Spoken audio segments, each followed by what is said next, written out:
Добро пожаловать на нашу программу Clapback с Юлией Roginsky, где мы защищаем Твиттера от всех людей, которые нам присылают ужасные вещи каждый день. I'm sorry. The Russian Trump investigation is just letting me feel a little bit more free about speaking Russian. I want to show our potential overlords that I can speak their language. Typically, when they invade a country or somehow bring it into their sphere of influence, they force the natives to learn Russian. I just wanted to let them know I've already got that covered. They don't have to do that, even though they're essentially taking over our government day by day as we speak, most recently with this firing of Jim Comey.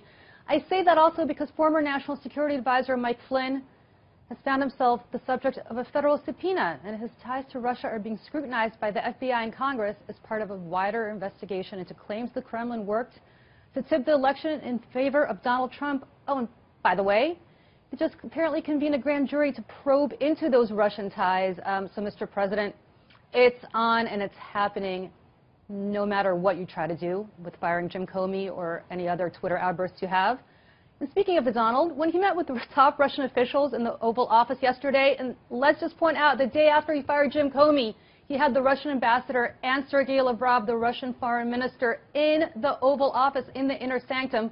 He blocked American reporters from witnessing the moment. You know how we know those pictures got out? Because a Russian journalist from the TASS news agency, the official propaganda arm of the Russian government, was there to take pictures and probably also drop some sketchy Russian spyware into the Oval Office, but that's neither here nor there. It's just a little awkward. So I tweeted about it. Good Lord, it's like second semester senior year when you pretend to even stop caring, except we're not even 6 months into the first term. And Zach replied to that, you didn't care when Russia invaded the Ukraine. It's actually Ukraine, not the Ukraine. You didn't care when they shot down a civilian airline. It's all partisan bull. Go, girl. Well, actually, Zach, I did care. Apparently, you had the TV on mute for the last 10 years because every time the Russians did anything egregious, which happens all the time, whether it's invading Georgia, annexing Crimea, shooting down airplanes, killing former spies in Britain, killing freedom fighters and journalists in Moscow. Yeah, I spoke out about it every day and criticized the previous administration for it. This should not be a partisan issue, Zach, and the fact that you're sitting here defending Donald Trump's inexcusable behavior says to me you care more about the Republican Party than you do about the Republic, and that's sad and pathetic. And then there's Larry, who tweeted, so ignorant. The press is not welcome into every meeting, and the White House photographers took photos as well.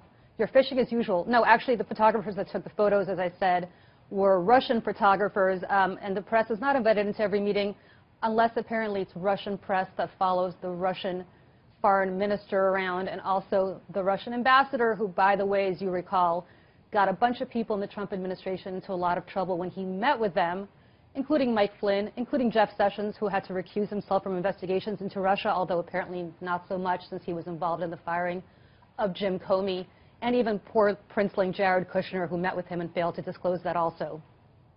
So the actual issue here is that, again, this is not a partisan issue. We had a hostile foreign power that our intelligence agencies uniformly agreed tried and attempted to influence our elections, and rather than defending the indefensible, which is what our president and his enablers are doing, including some of our friends on Twitter, we should think about the fact this is bigger than politics.